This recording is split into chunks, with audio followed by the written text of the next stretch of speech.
रोहित आर्यानं ओलीस ठेवलेल्या एका मुलीच्या आजीजवळ साम टीव्ही पोहोचलेला आहे। काल नेमकं काय झालं होतं त्याची चौकशी आणि आपबीती हे सांगता आहेत। त्यांच्याशी बातचीत केली आहे आमचे प्रतिनिधी मयूर राणे यांनी। मुंबईच्या पवई विभागात काल 17 मुलांना आणि काही ज्येष्ठ नागरिकांना एका रोहित आर्य या आरोपीने बंदिस्त केले होते। त्याच्यामधील मंगल पाटणकर सध्या आपल्यासोबत हॉस्पिटलमध्ये निराली हॉस्पिटलमध्ये ते सध्या ऍडमिट आहेत।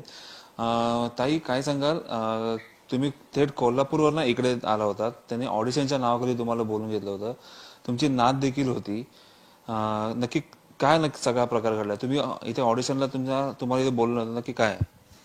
ऑडिशनला बोलवलं आणि 2 दिवसांनी बोलले की शूटिंग करायचे, शूटिंग करायचं म्हणून चांगले बोलत होता ते रोहित।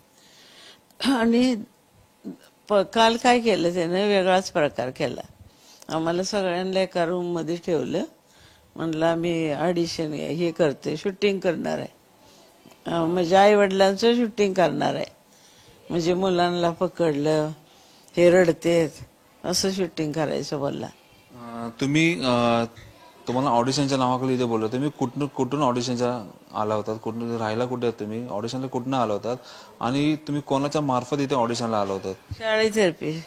कुठच्या शाळेने इथे ऑडिशनला पाठवलं होतं? कोल्हापूरच्या शाळेत होती ना, त्यांनी पाठवलं। मग आम्ही विश्वास ठेवला की शाळेकडून आले म्हणून आम्ही तयार झालो, विश्वास ठेवला। आणि ह्याला ठाण्याला आलो, ठाणे मुलाकडे राहिलो आणि रोज ऑडिशनला येत होतो आम्ही इकडं। आणि त्यानं परवापासून नाटक केलं की मुलांच्या आई वडिलांचं शूटिंग करायचं। म्हणजे सर्वप्रथम मुलांना इथे ऑडिशनला बोललो होतं, 2 दिवसापूर्वी त्याने मुलांच्या आई वडिलांना देखील ऑडिशनला बोलून घेतलं। मुलांच्या आई वडिलांना जेव्हा शूटिंग घेतलं त्याने, मुलांच्या आई वडिलांचं पण शूटिंग घेतलं, पण ते जेव्हा मुलांच्या आई वडिलांना बोलवलं तेव्हा तो साधारण वागत होता का थोडासा? चांगला वागत होता, म्हणजे एकदम त्यांना खायला द्यायचं, चॉकलेट द्यायचं, बिस्किट, आई वडिलांची सेवा करायची, म्हणजे चहा पाणी द्यायची, सगळं चांगलं बोलत होता।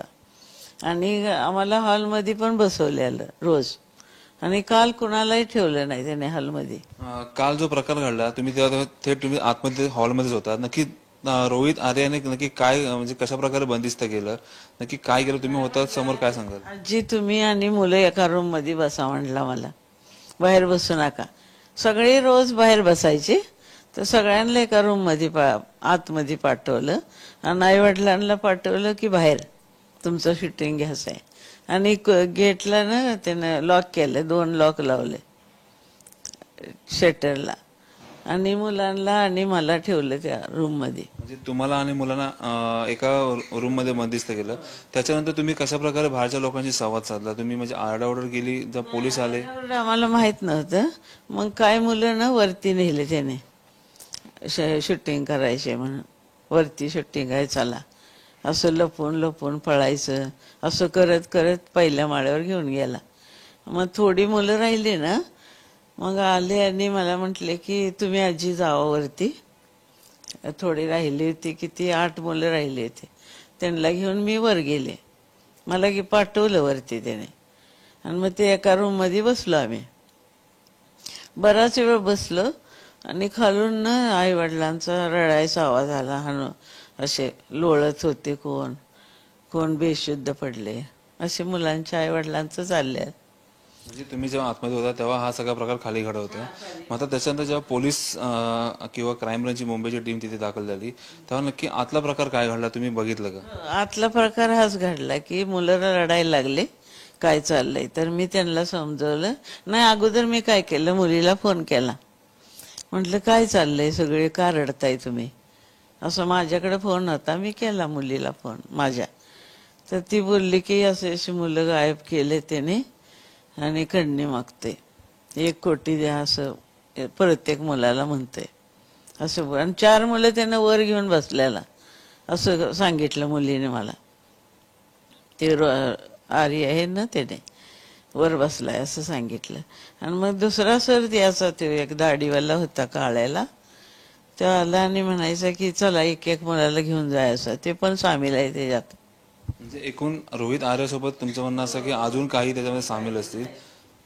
भरपूर आहेत. आणि एक मुलगी आमच्या सोबत बसवली त्याने, प्रियांका म्हणून ती पण त्याची सादर होती का? आहे. असे बरेच लोक आहेत त्यांचे. ते काळा सर होता ना, ते ऑडिशन घेत होता, शिकवत होता मुलांना, काय काय शिकवायचं ते पण एका रूम मध्ये 4 दिवस असं चाललेलं. दोघंच एकमेकावर बरोबर थोडं थोडं गपचूप बोलायचे. म्हणजे आले ना हॉलमध्ये की हळूहळू बोलायचे काय काय. म्हणून मला शंका आहे की तो पण आहे त्याच्यात. महाराष्ट्रातील सर्व बातम्यांचे विश्वासार्ह व्यासपीठ. सकाळच्या सर्व सोशल मीडिया प्लॅटफॉर्मला लाईक, फॉलो आणि सबस्क्राईब करा.